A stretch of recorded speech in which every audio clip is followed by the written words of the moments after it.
오늘 본문 말씀은 복 있는 사람이라는 말씀을 가지고 서로가 은혜 나누고자 합니다. 이 땅에 살아가는 모든 사람들은 복을 꺼려하거나 싫어하는 사람은 아무도 없을 줄 믿습니다. 그럼 이 복이라는 말은 우리 인간들에게서 시대에 따라 상황에 따라 다 조금씩 다르겠지만은 이 복이라는 한자어가 가진 뜻은 한 사람이 지속적으로 입을 통하여서 음식물을 섭취할 수 있는 밭이 있음을 뜻합니다. 즉 땅이 있음을 뜻합니다. 저희들이 어렸을 때 우리 부모님들이 특히나 이북에서 넘어온 사람들이나 시골에서 고향을 지지고 온 사람들이 그 자식들이 배고파하는 거 볼 때 하는 말씀들이 있었습니다. 그 어른들이 하는 말씀이 입에 풀칠할 밭대기 한 평만 있었으면 좋았을 거라는 말을 저희는 어렸을 때 들었습니다. 지금 세대들은 그 말을 잘 안 들었을지도 모릅니다. 그만큼 그 시절에는 힘들고 어려운 시절에는 먹고 사는 것이 낙이고 행복이었습니다. 그래서 이 말씀을 들어보면 우리가 연상되는 말씀이 있죠. 어떤 말씀이 있을까요? 하나님께서는 저희들에게 일용할 양식을 주셨다는 겁니다. 그게 행복인 줄 믿으시기 바랍니다. 그럼 우리 동양에서는 그 유교 사상에 입각해가지고 특별히 사서상경이라는 게 있어요. 사서상경에 대해서 아는 분 계신가요 혹시? 사서는 뭐냐면은 논어맹자 대학 중용을 말하고요. 상경은 시경, 서경, 역경을 말해요. 거기에다가 예기랑 춘추를 더해가지고 오경이라고도 말하죠. 그 사서상경에 서경편에 오복이라는 말이 나옵니다. 오복. 그 오복은 제가 몇 번 개인적으로 말한 적이 있는데 오복을 아는 분 계신가요? 오복은 수, 부, 강령, 유호도, 고정명입니다. 수는 글자 그대로 목숨 생명을 뜻하고 부는 재물, 돈 뜻하겠죠. 그럼 강령은 뭘 뜻할까요? 건강을 뜻합니다. 건강. 근데 이 유호덕이라는 말은 뭐냐면 덕을 세운다는 뜻이에요. 덕을 세운다는 것은 이런 표현을 할 수 있어요. 명예라든지 출세라든지 입신양명을 뜻할 수 있겠어요. 그 다음에 이제 고정명, 이 문자는 더 어려운 말인데 죽을 때 하는 말이에요. 죽을 때. 고정명. 근데 지금 말해서 평안한 죽음을 말하고 있죠. 그게 행복이라고 표현하고 있는데 이 고정명을 통해서 또 연상되는 말 기억나시는 게 있나요? 우리 예수님께서 십자가에서 돌아가실 때 마지막 하신 말씀이 뭐죠? 아버지여 내 영혼을 받으시옵소서 이랬어요. 편안하게 돌아가셨다는 거죠. 그 비슷한 말을 한 사람이 또 있죠. 7 집사 중에 한 분이 수백관 집사님이 그와 같은 맥락에 기도를 하고 돌아가셨죠. 이와 같이 동양에서는 수부, 강령, 유호도, 고정명을 오복으로 치고 있고요. 그럼 서양에서는 어떤 거를 복으로 치고 있을까요? 네, 기독교 사상에 입각해서 예수님께서 그 마태복음에 나온 말이 있죠. 5장에 산상중 수은 중에 팔복을 들 수 있겠습니다. 팔복은 좀 긴데 간단하게 저는 이 팔복을 어떻게 외우냐면 신의 온의 그 다음에 근마화의로 외우고 있어요. 앙리하고 있어요. 그래서 여러분들도 그 말씀을 그런 식으로 앙리하면 그만큼 본인에게 복 있는 사람으로 살아갈 수 있는 여건을 마련할 하신 줄 믿으시기 바랍니다. 그럼 간단하게 첫 번째 심령이 가난한 자, 애통하는 자, 온유한 자, 의에 지르고 목마른 자, 긍휼히 여기는 자, 마음이 청결한 자, 화평한 자, 의를 위하여 박해받는 자, 이렇게 팔복이라고 그랬잖아요. 근데 이 팔복을 우리가 유심히 들여다보면은 어떤 것을 우리가 알 수 있나요? 이 땅에 살아가는 데서 행복하게 사는 것도 중요하지만 뭐가 있습니까? 하나님을 보고 천국을 바라보는 게 행복이라고 표현되어 있어요. 그만큼 우리 믿는 사람들은 이 땅의 행복도 중요하지만 천국을 바라보며 천국에 소망을 두시는 여러분과 제가 되기를 주님의 이름으로 축원드립니다.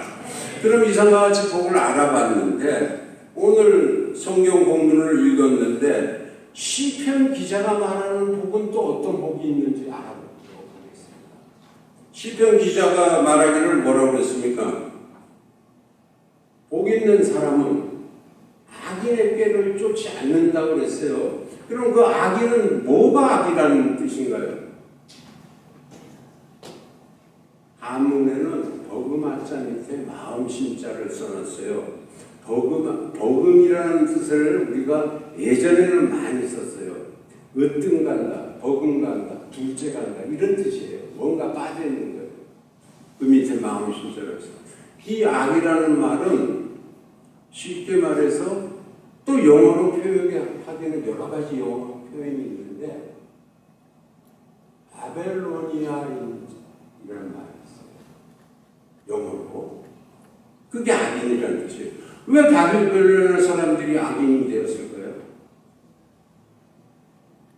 제가 그 한문 뜻에서 말했죠. 또 그 버그마자는 곱사등이라는 뜻도 가지고 있어요. 곱사등.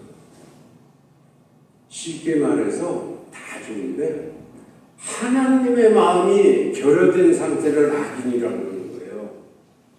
하나님의 마음이 결여된 상태. 바벨로니아 사람들은 인본주의를 듣고 세속주의를 통해서 세상에 낙을 찾았지만 그 사람들이 하나님의 마음을 가지고 있어도 악인이 될 수가 없어요. 하나님 마음이 결여되어 있기 때문에 악인이 없는데 악인의 반대말로는 선인을 할 수 있겠죠. 선하다는 표현이 될 수 있겠죠. 그 다음에 또 두 번째 어떤 말씀이 있습니까? 죄인의 길에 서지 말라고 했어요. 죄라는 것은 또 뭡니까? 죄. 헬라어는 저 한문으로 우선 뜻을 나타내면은 죄라는 것은 그물 안에 물고기나 새가 갇혀 있는 상태예요. 꼼짝 못하는 상태예요. 그럼 그물 안에 새나 물고기가 갇혀 있으면 어떻게 되겠어요? 나중에 죽죠.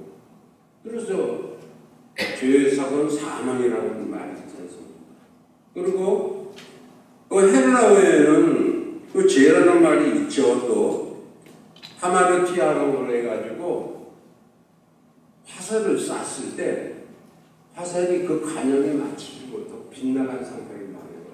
지금 이 말은 우리 기독교적 표현으로 말하면은 하나님의 말씀이나 명령이나 뭐 여러 가지 규례나 이것을 어긴 상태를 말하는 거예요. 하나님의 길에서 떠난 상태를 죄라고 말하죠. 죄의 반대말은 뭐가 있겠습니까? 의. 왜 제가 이 말을 하는지 나중에 의예요. 그 다음에 세 번째는 뭐가 있습니까?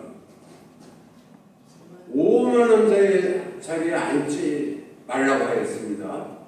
오만이란 뭐가 있습니까?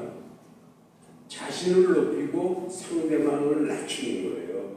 거의 비슷한 말로는 뭐 교만도 있고 거만도 있고 자만도 있겠죠. 이 뜻은 뭐냐면은 왕이나 고관대작이 말이나 가마를 타고 내려다보는 거예요. 사람을 깔보는 거예요. 요거에 반대되는 말은 겸손이라는 말이 있겠죠. 이 겸손은 겸손의 말을 알면 쉽게 되겠어요. 겸손은 뭐냐면 자기를 낮추고 길에서 손자가 할아버지를 만났을 때 어떻게 하겠어요? 겸손히 대하겠죠? 공경하겠죠? 그것을 뜻하는 게 겸손이에요. 그래서 이렇게 하지 않고 또한 제가 앞전에 악의 반대말은 뭐라 선이라고 그랬죠? 그 다음에 죄의 반대말은 이라고 그랬죠? 그 죄자랑 일자에는 들어가는 한자가 있어요. 동물을 가리키는 양자가 들어가요. 양. 동물의 양자가. 그 동물의 양은 어떤 의미를 가지고 있냐면은 이 양은 긍정적이고 옛날부터 상스러운 동물이에요. 그래서 고대로부터 그 양을 제사의 제물로 사용하였어요. 고대부터 양을. 근데 그 양을 또 떠올리면 또 어느 분이 생각납니까? 예수님이 생각나는 거예요.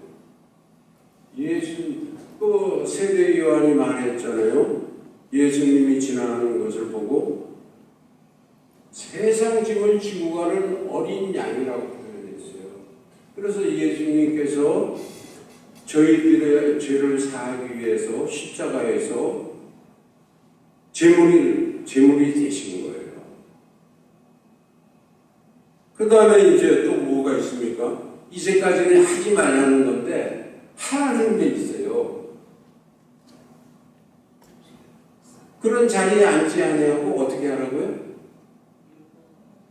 여호와의 말씀을 즐거워하며 날마다 그 말씀을 묵상하라고 했어요.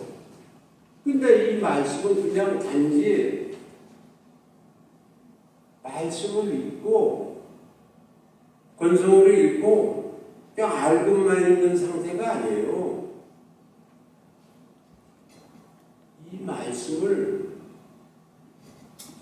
자기 마음판에 새겨가지고 이 말씀이 정말 이런가 저런가 끝까지 연구하면서 그 말씀대로 살려고 또 그렇게 살면서 실질적으로 자기한테 어떤 적용가를 갖다 실질적으로 경험하고 실천하는 정도에 이르는 것을 말하는 거예요.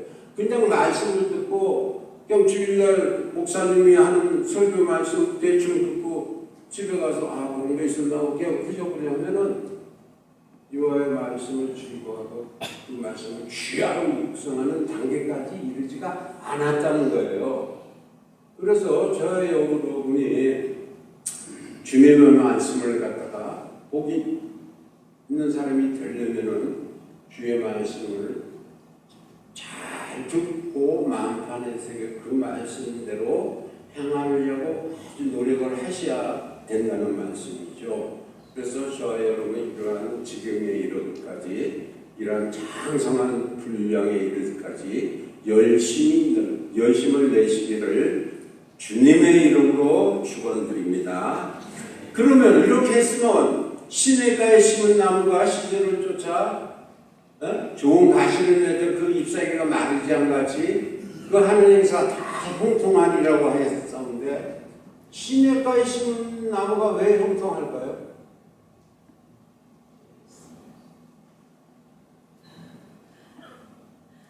맞습니다. 식물은 모든 생물은 물이 없으면 살아갈 수가 없어요. 우리 사람도 마찬가지예요. 우리 사람의 몸속에 70%가 물이래잖아요. 그래서 동물들은 그 물을 찾아서 옮겨갈 수 있지만은 식물들은 뿌리로서 흡수를 해야 돼요. 그 영양분을.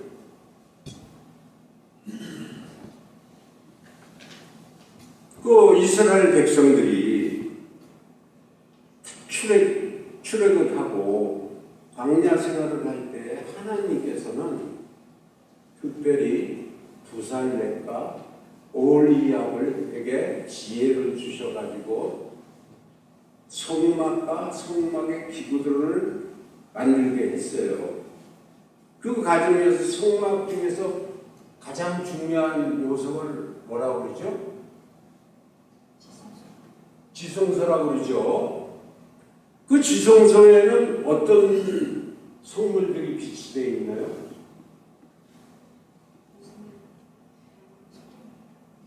등잔대, 촛불, 진설병, 속죄소, 그 밑에 언약궤가 있었어요. 언약궤는 증거궤라기도 하고 법궤라고 부르기도 하고 성궤라고 부르기도 하죠. 그 하나님께서 아주 중요한 그 언약궤를 만드는데 처음에는 그 언약궤에 뭐가 들어가 있었을까요? 예, 만나와 아론의 쌍난 지팡이, 또 그 다음에 모세가 산에 올라가 가지고 받은 2개의 돌 증거판. 처음에는 그렇게 있었어요. 그러나 나중에 다윗이나 솔로몬이 예를 들어서 하나님 성전을 지을 때 그 법궤 안에는 하나밖에 없었어요. 증거판 밖에 없었어요. 그렇게 하시고. 근데 그 법궤를 만드실 때 언약궤를 때 그 재료가 뭔지 제가 전에 한번 말씀드렸는데 기억나십니까? 그 언약궤는 조각목이라기도 하고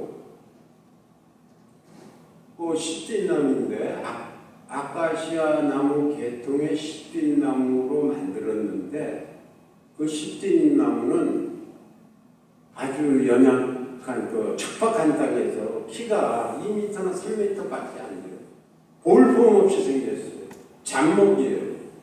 근데 그 뿌리는 보통 20 내지 30m, 긴 거는 100m까지 뻗어나가요.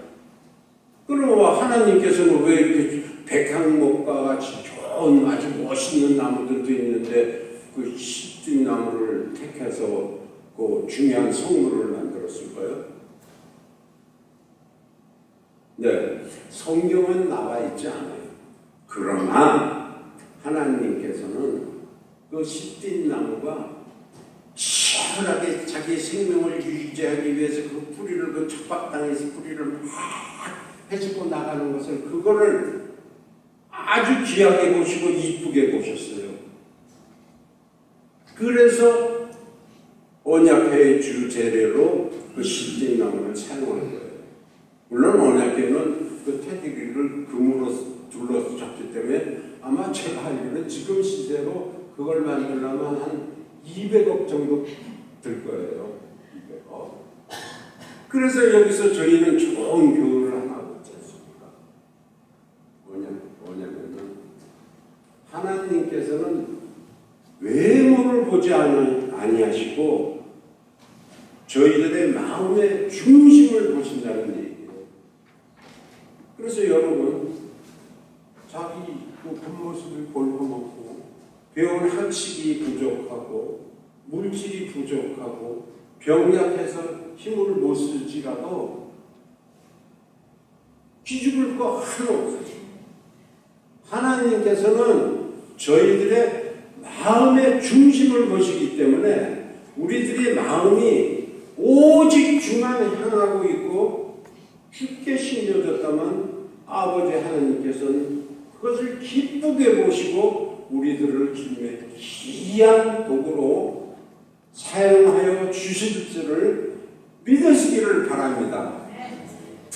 그래서 이제 또한 이 뿌리는 실질적으로 보이지 않는 곳에 땅속에 들어가 있어요.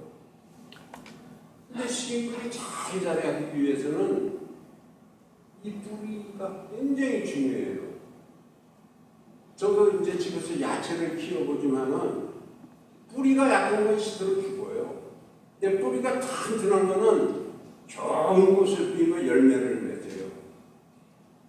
그래서 저희가 살아가는 동안에 저와 여러분이 가정이나 직장이나 교회에서 비록 겉으로는 화려하고 목상 이런 거 아닐지라도 뿌리처럼 밑에 보이지 않는 곳에서 열심을 다함으로써 그 뿌리의 역할을 감당하시는 저와 여러분이 되시기를 주님의 이름으로 다시 한번 축원드립니다.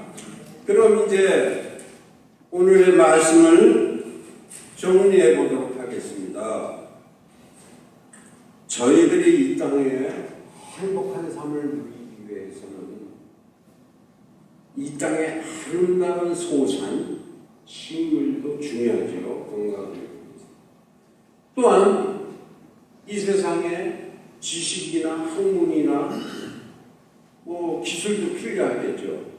그러나 우리 믿는 사람들에게 있어서는 세상에 이런 것도 중요하지만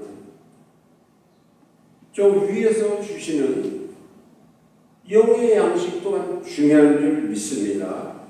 그렇기 때문에 저와 여러분이 저희들의 마음의 중심을 우리 주님 시냇가에 심은 나가 형통하였듯이 저희들의 마음을 주님께 신기운 바 되고 교회에 신기운 바 되어서